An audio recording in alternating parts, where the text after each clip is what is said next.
जय श्री कृष्ण। प्यारे भक्तों, आज आप सुनिए हर मनोकामना को पूर्ण करने वाली, पुण्य फल प्रदान करने वाली, अन्य धन के भंडार भरने वाली, सुख संपत्ति देने वाली, सभी मन की इच्छा पूर्ण करने वाली 5 महापुण्य फल देने वाली कथा। तो आइए प्यारे भक्तों, सुनिए पहले राधा रानी जी की कथा। यह कहानी है बरसाना की, जहाँ रासेश्वरी श्री राधा रानी जी का जन्म हुआ था। बरसाना में श्री राधा जी का एक मंदिर है, जिसके पास एक सेठ जी रहा करते थे। सेठ जी बहुत ही संपन्न थे। उनके पास सब कुछ था। आलीशान दुकान था, भव्य भवन था, 3 बेटे थे और तीनों बेटे शादीशुदा थे, इसलिए उनके 3 बहुएं भी थी। सेठ जी यूँ तो हर तरीके से संपन्न थे, लेकिन फिर भी उनके मन में बड़ा दुख था। उन्हें हमेशा लगता था कि काश उनकी एक पुत्री भी होती। उन्हें लगता था कि अगर उनके एक पुत्री होती तो वे अपनी मन की सारी बात अपनी बिटिया रानी को बताते और बिटिया को बहुत दुलार करते। कुछ समय पहले सेठ जी की पत्नी का देहांत हो गया था, इसलिए सेठ जी बहुत अकेलापन महसूस करते थे। सेठ जी हमेशा अपने घर के पास स्थित मंदिर में श्री राधा रानी जी के दर्शन करने जाया करते थे। एक दिन जब सेठ जी मंदिर में श्री राधा रानी जी के दर्शन करने गए, उस दिन मंदिर में एक संत जी पधारे थे। सेठ जी को कुछ उदास देख संत जी ने सेठ जी से पूछा, हे बेटा, तुम इतने उदास क्यों हो? सेठ जी बोले, महाराज क्या बताऊं, मेरी पत्नी का देहांत हो गया है। मेरे 3 बेटे हैं और बहुएं भी है, मगर मेरी कोई बेटी नहीं है महाराज, इसलिए मैं उदास हूँ। संत जी मुस्कुराए और बोले, यदि जीवन में किसी का अभाव है तो उसकी जगह भगवान को बैठा लेना चाहिए। सेठ जी बोले, महाराज मेरे तो कोई बेटी नहीं है, तो मुझे क्या करना चाहिए बताइए।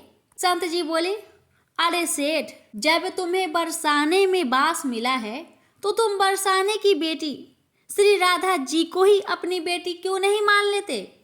उन्हीं को बेटी मान लो। संत की यह बात सेठ जी को बहुत पसंद आई।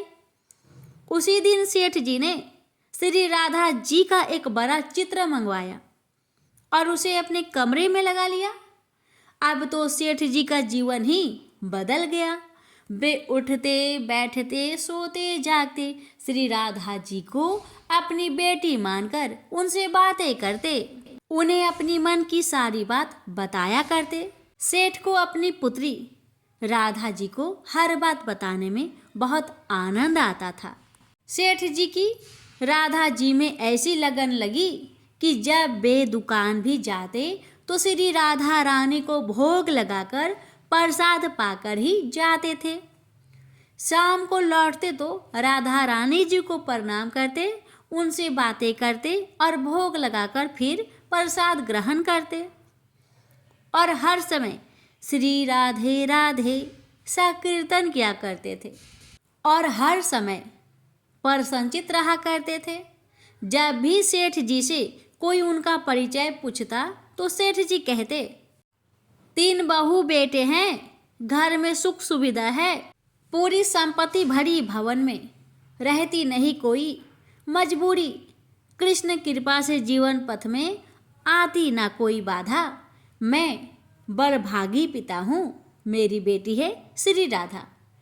एक दिन सेठ जी के घर में चूड़ी पहनाने वाली मणिहारिन आई। तीनों बहुओं ने बारी बारी से जाकर मणिहारन से चूड़ियाँ पहन ली। श्री राधा जी को लगा कि आज हमारे पिता के घर में चूड़ी पहनाने वाली आई है, तो मैं भी जाकर चूड़ियाँ पहन लेती हूँ। जैसे ही तीनों बहुएं चूड़ियाँ पहनकर गई, श्री राधा जी प्रकट हो गई। मणिहारिन ने जब राधा जी का स्वरूप देखा तो वह उन्हें देखते ही रह गई।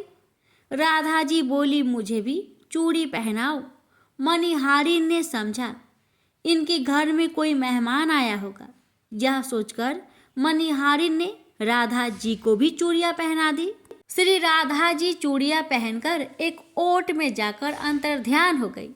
सभी को चूड़ियां पहनाकर मणिहारन हमेशा की तरह चूड़ियों का पैसा लेने सेठ जी की दुकान पर चली गई। मणिहारन को देखते ही सेठ जी बोले, घर में चूड़ियां पहनाने गई थी, ये लो तुम्हारे पैसे।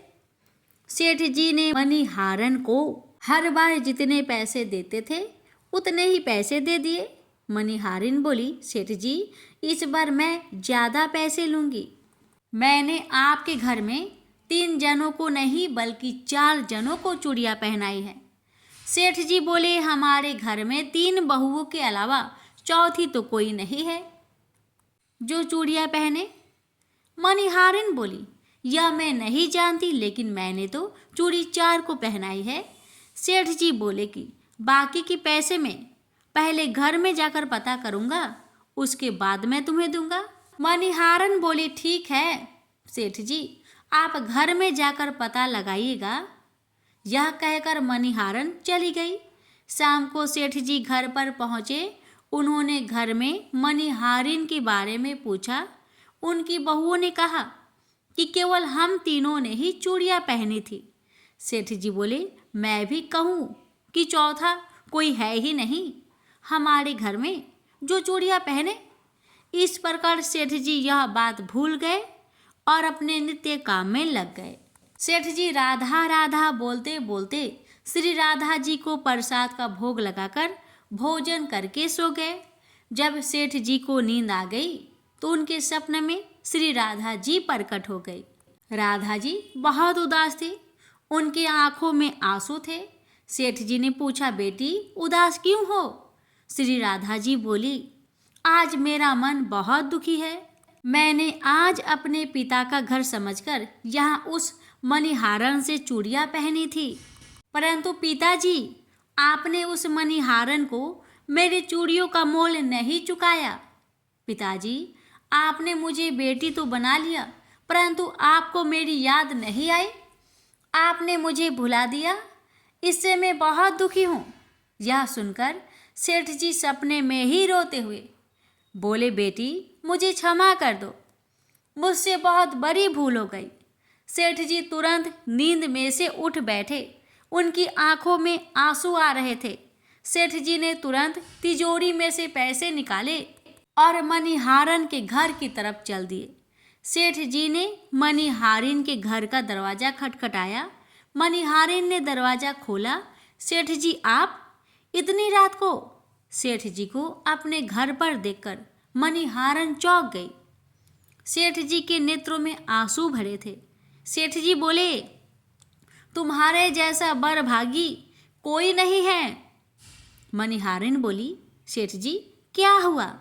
सेठ जी बोले, मैंने राधा जी को अपनी बेटी बनाया, परंतु मैंने उन्हें कभी अपने नेत्रों से नहीं देखा, लेकिन तुमने आज उन्हीं राधा जी को अपने हाथों से चूड़ियां पहनाई है। आज तुम्हारे जितना भाग्यशाली इस धरती पर कोई नहीं है। मैं तुम्हें अपनी पुत्री की पहनी हुई चूड़ियां का मोल चुकाने आया हूँ। यह कहकर सेठ जी ने रुपए से भरी थैली मणिहारिन के सामने रख दी और कहा, इसमें से जो भी लेना हो वो ले लो। जब मणिहारिन ने सुनी कि स्वयं राधा जी उससे चूड़ियां पहनने आई थी तो उसकी आंखों से भी आंसू की धारा बह निकली। मणिहारिन बोली, सेठ जी मैं राधा रानी की चूड़ियों के पैसे आपसे कैसे ले सकती हूँ? राधा रानी जी तो इस बरसाने की बिटिया है और मैं बिटिया की चूड़ी की पैसे आपसे नहीं लूँगी। परंतु सेठ जी नहीं माने। सेठ जी ने रुपए से भरी थैली मणिहारन के घर पर रखी और वहाँ से सीधे श्री राधा जी के मंदिर में चले गए। उस दिन के बाद सेठ जी ने सब कुछ छोड़कर संन्यास ले लिया और अपना शेष जीवन राधा रानी जी के मंदिर में राधा जी की भक्ति करते करते बिता दिए। प्रेम से बोलिए श्री राधा रानी की जय। अजामिल एक सदाचारी ब्राह्मण था। वह कन्याकुब्ज प्रदेश में रहता था। प्रारंभिक जीवन वह बहुत ही सदाचारी तथा मनोनित्य कर्म करने वाला था। दुर्योग से एक बार वह किसी दासी की प्रेम में पड़ गया और उसे अपनी पत्नी बनाकर रहने लगा। उसकी कुसंगति के कारण उसके विचार दूषित हो गए और दुष्कर्मों से वह अपनी जीविका चलाने लगा। वह लूटपाट तथा हत्या जैसे बुरे कार्य में हमेशा लगा रहता था। दासी से इसके 10 पुत्र थे। उनमें से सबसे छोटे पुत्र से उसे बड़ा मोह था। उसका नाम उसने नारायण रखा था। अक्सर वह उसे हमेशा नारायण नारायण कहकर पुकारता था। उसके अन्य बेटे उसकी कोई परवाह नहीं करते थे तथा वे भी उसी की तरह दुष्ट कर्मों में लगे रहते थे। पत्नी भी नीच संस्कारों की थी, अतः वह भी कभी आजामिल को मना नहीं करती थी कि बुरे और निंदित कर्म मत करो। अच्छे और भले कर्मों से जो उपार्जित करोगे उसी में रूखा सूखा खाकर जैसा भी होगा हम अपना तथा अपने परिवार का भरण पोषण कर लेंगे। पत्नी तथा अन्य संतानों की तरफ से निंदित कर्मों का बढ़ावा देने के कारण आजामिल और भी बुरे कर्मों में लगा रहा। चोरी, झूठ, लूटपाट तथा हत्या जैसे जघन्य कर्मों के साथ वह मद्यपान भी अधिक करने लगा, जिससे उसका स्वास्थ्य भी खराब हो गया। एक बार वह बहुत बीमार पड़ा। उसकी सेवा के लिए कोई भी न आता था। अब उसे पता लगा कि जिनके भरण पोषण के लिए वह निंदित कर्म करता रहा, वही लोग अब उसे पूछते तक नहीं। बीमारी के कारण वह अशक्त होकर खाट पर ही पड़ा रहता था। उसमें स्वयं उठने बैठने तथा चलने फिरने की शक्ति भी न रही। छोटा बेटा नारायण ही उसकी पुकार सुनकर उसके पास आता और उसकी बात सुनता था, इसलिए वह हमेशा उसको ही नारायण नाम लेकर पुकारता था। उसको असाध्य रोग हो गया था। एक दिन उसे जब आभास हुआ कि अब वह नहीं बचेगा और उसका प्रांत हो जाएगा, तो व्याकुल होकर वह अपने छोटे पुत्र को नारायण नारायण कहकर पुकारने लगा। जब तक नारायण उसके पास नहीं पहुंचा, उसने नारायण नारायण की रट लगाए रखी। नारायण जब उसके पास आया तो जीवन से निराश विहल हो उसके हाथ पकड़कर कहा, नारायण नारायण तू आ गया है। इतना कहते कहते ही उसका प्रांत हो गया। रात होने पर उसके जीव को लेने यमदूत आ पहुंचे और वे आजामिल के जीव को लेकर यमलोक चले जाए। इससे पहले ही बैकुंठ से विष्णु के दूत आ गए और उन्होंने यमदूतों से कहा, आजामिल के जीव को तुम लोग नरक नहीं ले जा सकते। मरते समय इसने कई बार विष्णु को नारायण नारायण कहकर पुकारा था, अतः अब यह जीव स्वर्ग का अधिकारी है। यमदूत हंसकर बोले, इसके सारे जीवन का लेखा जोखा चित्रगुप्त की बही में लिखा है। उसके अनुसार यह पूरे जीवन में हमेशा निंदित और पाप कर्मों में लिप्त रहा है। तुम जो नारायण की बात करते हो, तो यह नारायण के रूप में विष्णु भगवान को नहीं पुकार रहा था, यह तो अपने छोटे बेटे को उसका नाम लेकर बुला रहा था। विष्णु दूतों ने कहा, प्रारंभिक जीवन में यह सत्कर्मी था। एक स्त्री की कुसंगति में पड़कर इसने पाप कर्म किए हैं। इस सब के बाद बेटे के नाम के बहाने ही सही यह हमेशा नारायण नारायण कहता रहता था और अंत समय तो इसने नारायण नारायण कहते अपने प्राण त्यागे। इसलिए यह जीव इतने पुण्य से ही स्वर्ग का अधिकारी है, इसको हम स्वर्ग ले जाएंगे। इस प्रकार आजामिल नारायण नाम की महिमा से स्वर्ग का अधिकारी बना तो प्रेम से बोलिए जय श्री हरि। हे लक्ष्मी नारायण, आपकी कथा कहने वाले, सुनने वाले, हुक्कार भरने वाले सभी भक्तों पर अपनी कृपा सदा सर्वदा बनाए रखिएगा। तो प्रेम से बोलिए श्री हरि लक्ष्मी नारायण भगवान की जय हो। बहुत समय पहले की बात है। किसी गांव में एक भाई और बहन रहा करते थे। बहन बचपन से ही भगवान बृहस्पति देव की व्रत किया करती थी। बड़े ही श्रद्धा से हर गुरुवार को सुबह उठकर घर की सारी कामकाज करके स्नान करती थी और स्नान करने के पश्चात साफ स्वच्छ कपड़े, पीले रंग के कपड़े पहनती थी और भगवान विष्णु जी की केले की पेड़ पर हल्दी की गांठ, चने की दाल, गुड़ और अक्षत, फूल चढ़ाकर घी का दीप जलाकर बड़े ही श्रद्धा से पूजन करती थी और अंत में आरती करती थी और अंत में केले की पेड़ की परिक्रमा भी करती थी। बहन के व्रत और श्रद्धा भक्ति देखकर भगवान बृहस्पति देव प्रसन्न होते हैं और हर बृहस्पतिवार को बृहस्पति महाराज आते थे और 4 लड्डू और साथ में चांदी का कटोरा देकर चले जाते। बहन लड्डू को खा लेती थी, कटोरा को अपने घर के कोठरी में धर देती थी। एक दिन की बात है, बहन अपने घर में नहीं थी। उसकी भाभी घर की सफाई कर रही थी तो अचानक अपनी ननद के कमरे में घुसी और उसकी कोठरी खोलकर देखी।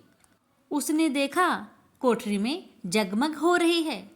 उसने पड़ोसन से कहा कि मेरी ननद चांदी का कटोरा कहाँ से लाई होगी?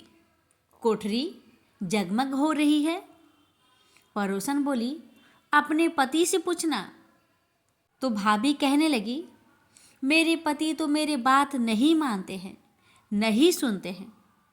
तो इस पर पड़ोसन कहने लगी दाल का चमचा भात में और भात का चमचा दाल में डाल देना। दूसरे दिन भाभी ने अपनी पड़ोसन के सीख के अनुसार वैसा ही किया। अब पति बोला क्या तू पागल हो गई है क्या? तो पत्नी कहने लगी नहीं, पागल तो मैं नहीं हो रही, मगर तुम्हारी बहन जरूर हो रही है। पता नहीं कहाँ से चांदी की कटोरे ला लाकर कोठरी को भर रखी है। पूरे कोठरी चांदी के कटोरा से जगमग हो रही है। अपनी बहन को घर से निकालो। अब भाई अपने पत्नी की बात सुनकर और उसकी बात को मानकर अपनी बहन से जाकर बोला बहन चलो मामा के घर चलते हैं। बहन तो जानती थी भाई मुझे घर से बाहर निकाल रहा है। बहन ने अपने भैया और भाभी की बात सुन ली थी। बहन भी बृहस्पति देव का नाम लेकर घर से चल पड़ी और अपने भाई से कहने लगी भाई जहाँ भी केले का पेड़ हो और पास में मंदिर हो वही मुझे छोड़ देना। भाई ने कहा ठीक है, जैसी तेरी मर्जी। आगे जंगल में एक मंदिर और केले के पेड़ के पास अपनी बहन को छोड़ दिया। जिस दिन भाई ने अपने बहन को छोड़ा उस दिन बृहस्पतिवार का दिन था। लड़की ने केले की पेड़ की बड़े नियम और श्रद्धा भक्ति के साथ पूजन की, कहानी कही, आरती करी, परिक्रमा करी। बृहस्पति महाराज आए और चांदी के कटोरे में 4 लड्डू देकर वहां से अंतर ध्यान हो गए। भाई छिपकर ये सब देख रहा था। उसने दौड़कर बृहस्पति भगवान के पैर पकड़ लिए और क्षमा प्रार्थना करने लगा। बृहस्पति भगवान बोले छोड़ पापी मेरे पैर, तुम्हारी बहन तो सत की व्रत करती है, इसलिए मैं प्रसन्न होकर चांदी का कटोरा में 4 लड्डू देकर चला जाता हूँ। तू मेरे भक्त पर कलंक लगा रहा है। भाई बार बार बृहस्पति देव से क्षमा प्रार्थना करने लगा और कहने लगा हे बृहस्पति भगवान, मुझसे बहुत बड़ी गलती हो गई, मुझे माफ़ कर दीजिए। आपसे ऐसा गलती मैं कभी नहीं करूँगा। और भाई अपने बहन से भी माफ़ी मांगकर बहन को घर वापस लेकर आ गया। पत्नी दरवाजे पर खड़ी देख रही थी और बोली तू फिर इस बहन को लेकर चला आया। भाई बोला, इसे कुछ मत कहना, ये बृहस्पति भगवान का व्रत करती है। बृहस्पति भगवान इसके व्रत से प्रसन्न होकर वही से चांदी का कटोरा में 4 लड्डू देकर चले जाते हैं। तो पत्नी कहने लगी, ठीक है, मैं भी देखती हूँ कि तुम्हारी बहन कैसे बृहस्पति देव की व्रत करती है और कैसे बृहस्पति देव इसे चांदी का कटोरा देकर चले जाते हैं। जरा मैं भी तो देखूं। अब पत्नी क्या करती है कि आसपास के सभी पड़ोस में जाकर कह आती है कि सब कोई अपने बच्चे को लेकर आ जाना, मेरी ननद बृहस्पति देव का व्रत करती है, सबको 4-4 लड्डू और चांदी का कटोरा मिलेगा, इसलिए जरूर आना। जब बहन को ये बात मालूम पड़ी, बेचारी एक टांग पर खड़ी होकर बोली, हे बृहस्पति महाराज, आप तो अंतर्यामी हैं, आप तो सब जानते हैं, हे भगवान मेरी लाज रखना। ऐसा 3 बार बहन ने कहा। अब तो बृहस्पति भगवान आए और सारे बच्चों को 4-4 लड्डू और चांदी का कटोरा देकर वहाँ से अंतर्ध्यान हो गए। यह देखकर भाभी की आंखों से आंसू बह पड़ी और भाभी ने भी बृहस्पति भगवान से क्षमा प्रार्थना की। और अब तो हर गुरुवार को ननद भाभी दोनों जन मिलकर बृहस्पति भगवान का व्रत करने लगे। हे बृहस्पति महाराज, जैसे आपने उस लड़की की लाज रखी वैसी सबकी रखना। प्रेम से बोलिए बृहस्पति भगवान की जय। प्यारे भक्तों, श्री राम, माता सीता और हनुमान जी से जुड़ी हुई हर घटनाएं हमें सदैव प्रिय है। भगवान और भक्त के बीच का रिश्ता कितना खूबसूरत होता है, यह उनकी कहानियों से पता चलता है। माता सीता के विशेष पुत्र के रूप में श्री हनुमान का अत्यंत प्रिय स्थान है। यह वह था जिसने लंका में रावण के चंगुल में माता सीता की खोज की थी और वह जानती थी कि अगर यह उसके लिए नहीं होता तो भगवान राम कभी भी उसके ठिकाने का पता नहीं लगा पाते। वह हमेशा उसे अपने पुत्र के रूप में मानती थी और उसे बहुत स्नेह करती थी। भगवान राम के राजा बनने के बाद उन्होंने एक बार उन सभी वानर प्रमुखों के लिए दावत की व्यवस्था करने का फैसला किया जिन्होंने रावण पर युद्ध जीतने में उनकी मदद की थी। उन्होंने हनुमान से कहा कि वे भी भोज की सभी व्यवस्थाओं का ध्यान रखें और उन सभी के लिए भोजन पकाने में माता सीता की मदद करें। श्री राम की आज्ञा का निष्ठापूर्वक पालन करते हुए हनुमान भोज की सभी व्यवस्था करने में कड़ी मेहनत करते हैं और इस प्रक्रिया में 1 मिनट का भी विश्राम नहीं लेते हैं। माता सीता जो उन्हें देखती है, उनकी अथक सेवा से बहुत प्रसन्न होती है। उन्हें लगता है कि वह भी जो भी कड़ी मेहनत कर रहा है उसके लिए वह उसके द्वारा परोसे गए विशेष भोजन का हकदार है। जैसे एक माँ अपने बच्चे को भोजन परोसती है, वह उसे बुलाती है और दावत शुरू होने से पहले उसे दोपहर का भोजन करने के लिए कहती है ताकि उसे दावत के लिए आने वाले सभी वानरों की सेवा करने की ऊर्जा मिले। श्री राम या माता सीता जो भी आदेश दे, हनुमान उसका पालन करते हैं। इसी तरह वह माता सीता की बात मान जाते हैं और आकर माता सीता द्वारा परोसा गया भोजन को हनुमान जी खाने लगते हैं। उसे जो भी कुछ परोसा जाता, हनुमान खाता चले जाते और दावत के लिए तैयार किए गए सभी भोजन को समाप्त कर देते। इससे माता सीता को आश्चर्य हुआ और उन्होंने जल्दी से उनकी भूख मिटाने के लिए और भोजन तैयार किए। हनुमान जी वो भी खा लिए और मांगे। माता सीता ने कुछ और खाना बनाया और फिर से सैकड़ों में खत्म हो गया।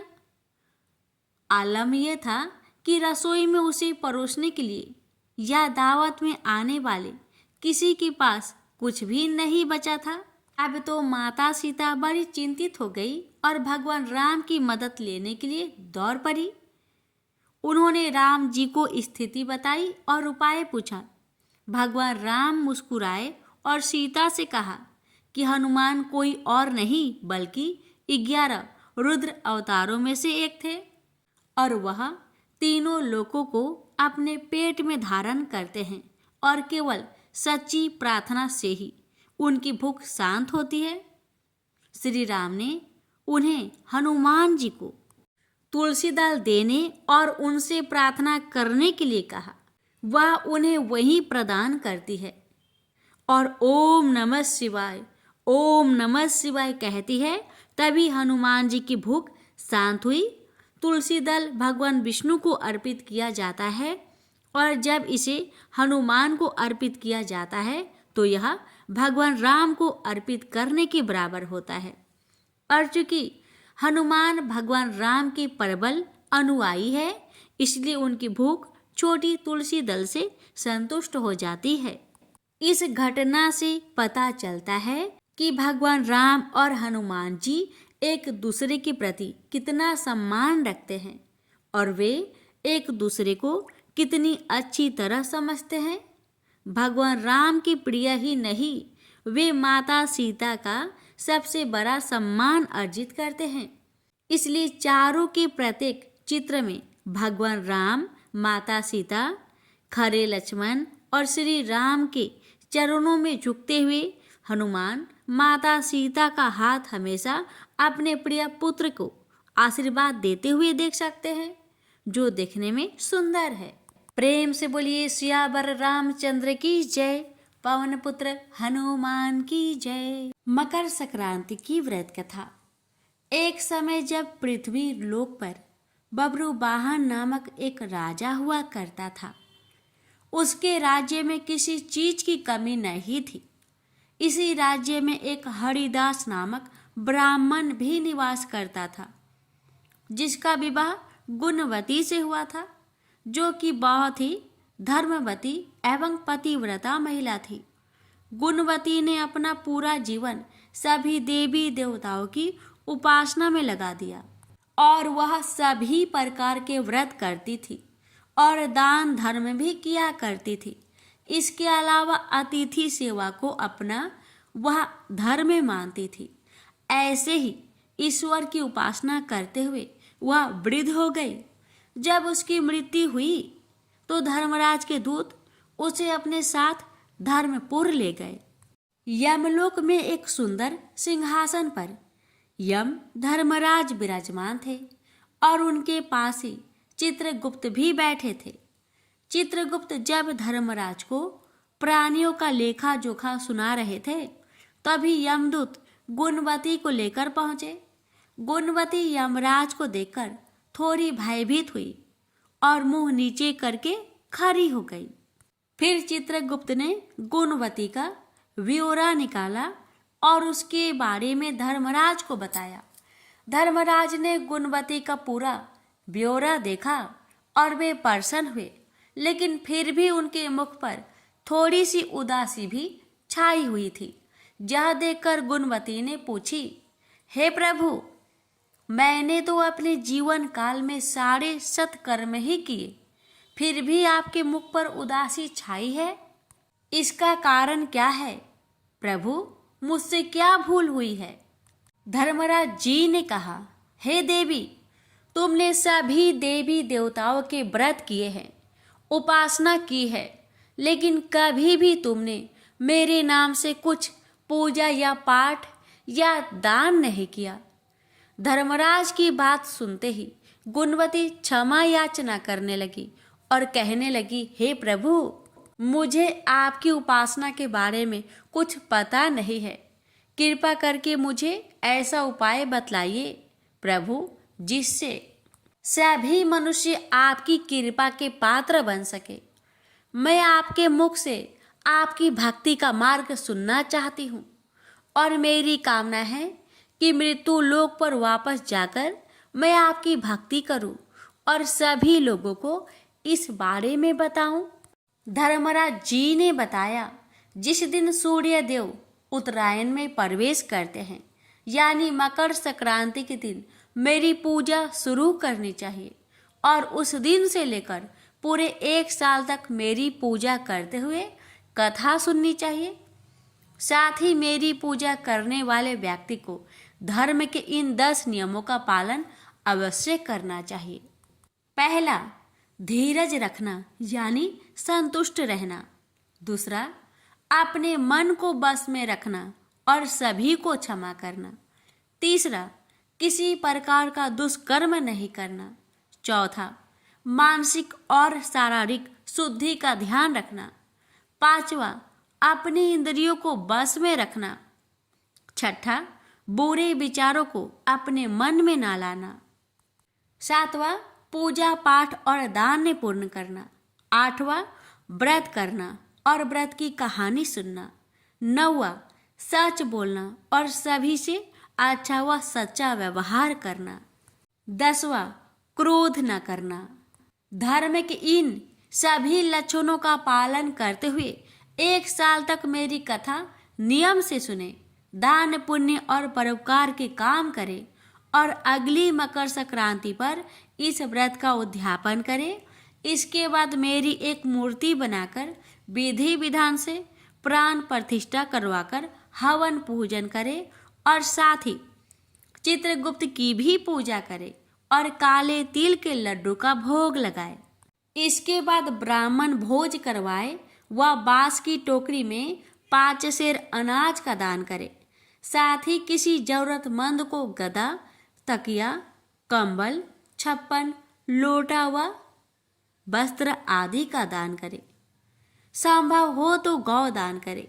धर्मराज जी से व्रत की पूरा कथा सुनकर गुणवती ने पुनः धर्मराज जी से प्रार्थना की, हे प्रभु, मुझे फिर से मृत्यु लोक में जाने दीजिए, जिससे मैं आपका व्रत कर सकूं, साथ ही इस व्रत का प्रचार भी लोगों में कर सकूं। इस पर यमराज ने गुणवती को धरती लोक पर फिर से जाने दिया। धरती पर वापस आकर गुणवती ने धर्मराज द्वारा बताए गए व्रत के बारे में अपने पति देव को बताया। मकर संक्रांति आते ही गुणवती और उसके पति ने ये व्रत शुरू कर दिए। इसी व्रत के प्रभाव से उन पर धर्मराज की कृपा हुई और उन्हें मोक्ष की प्राप्ति हुई। प्रेम से बोलिए धर्मराज भगवान की जय।